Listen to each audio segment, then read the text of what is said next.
Chers clients, bonjour. Je viens vers vous parce que dernièrement, j'ai reçu plusieurs appels de commerçants qui m'ont demandé de suspendre leur loyer. Cela risque de se généraliser et en effet, les commerçants vont avoir du mal prochainement à payer leur loyer puisqu'ils n'ont pas fait du tout de chiffre d'affaires dernièrement. Par ailleurs, les huissiers de justice ont reçu ordre de ne pas poursuivre les commerçants et d'une manière générale de suspendre toutes les procédures d'impayés. Par ailleurs, donc je vous dis ça parce que j'ai moi-même à titre personnel reçu des demandes de mes locataires commerçants. On n'a pas beaucoup d'autres choix, si ce n'est que de les laisser reprendre un peu leur souffle, parce que sinon de toute façon, et ils feront faillite et de toute façon on ne récupérera rien. D'autre part, je pense qu'il faut s'attendre à ce que l'on ait des locataires d'habitation qui également ne règlent pas leur loyer, en tout cas pour le mois d'avril, parce qu'ils vont avoir peur sûrement de ce qui va se passer par la suite. Ils ont sûrement raison, en tout cas concernant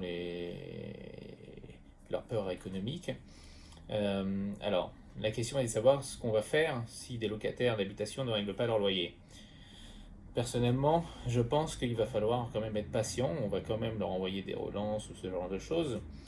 Mais d'une part, comme je vous l'ai dit, il n'y aura pas de procédure. Et même si procédure il y avait, déjà avant la crise, il fallait compter à peu près 8 à 12 mois, rien que pour obtenir une date d'audience au tribunal. Là, il va falloir compter, à mon avis, 2 ans, voire plus.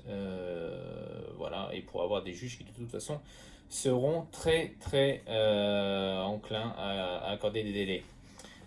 Certains d'entre vous donc ont des assurances loyers impayées, donc ça on les fera jouer.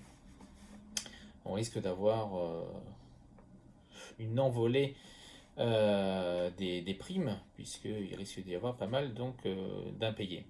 De toute façon, nous de notre côté, on va continuer à relancer les locataires, aimablement, gentiment, mais bon, quand même de manière récurrente, puisque de toute façon, eux sont censés recevoir leur salaire. Enfin, nous avons reçu là dernièrement des congés. Alors ça pose un grave problème pour nous, puisque nous n'avons pas le droit d'effectuer des visites, en tout cas si les locataires sont toujours dans les lieux. Si les locataires ne sont pas dans les lieux, par contre, j'ai la possibilité de faire des visites virtuelles, ce que l'on a mis en place. Donc les gens peuvent visiter l'appartement en 360 degrés, là où ils ont été laissés libres. Donc la prise de possession se fera à la fin du confinement. Voilà, donc j'ai déjà loué 2 appartements en ce sens. Voilà.